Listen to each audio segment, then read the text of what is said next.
Final exams are upon us, and as your class president, I feel that it's both my duty and my pleasure to share some tips that have helped me study most effectively in the past.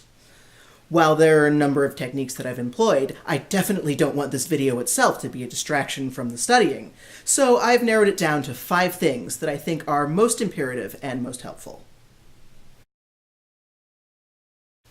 First and foremost, critical upon critical.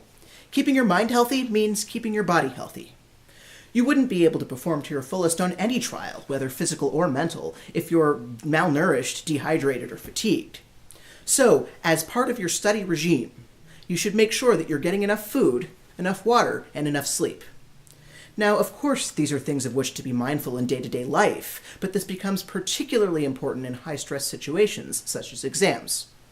When given the choice between staying up late to cram in one last bit of information on the night before your test and getting a full night's sleep, you should always choose the latter, because what good is that last piece of information if you haven't slept enough to remember it the next day?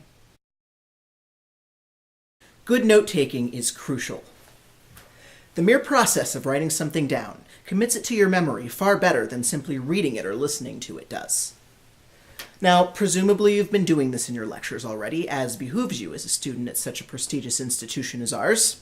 So, in studying, you can refer back to your notes and recall the salient points of all of your classes. Now, if you have been remiss in doing this, it is not too late. By revisiting all of the required readings and taking notes as you go, you can have effectively the same benefits. Rote memorization is nowhere near as effective of a way to retain information as thinking of things in terms of an interacting system. If you only think in terms of isolated facts, then if you lose one, you may never get it back. But if you can remember the system, then you may be able to piece together what's missing from the things that you do know around it. Think of it this way. You might have an individual pipe or an individual piston that has a name and has a function, but only when you piece all of those things together, only then do you have a functional engine. In my experience, group studying is almost always rewarding. I've never been in a group where everyone was confused about the same thing. More often what happens is that someone in your class will likely have the answer to a question that you don't quite understand. But on the other hand, you may very well be able to explain something that's been a major hang-up for someone else. So together you all fill in the gaps in each other's knowledge. And furthermore, I've found that in a group you get new perspectives on the material that help you describe it better when it comes up on an exam.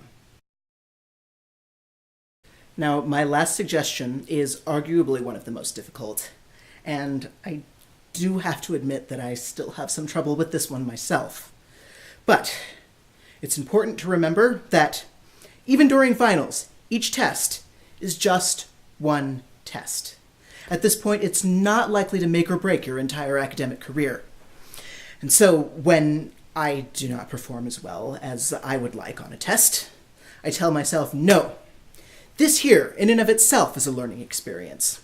I'll go forth and learn to seek more information understanding the material when I need it, and to be more proactive about studying better next time. And that's what I hope I've equipped you now to all do.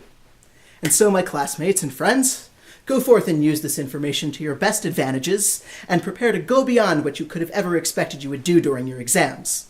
Plus ultra!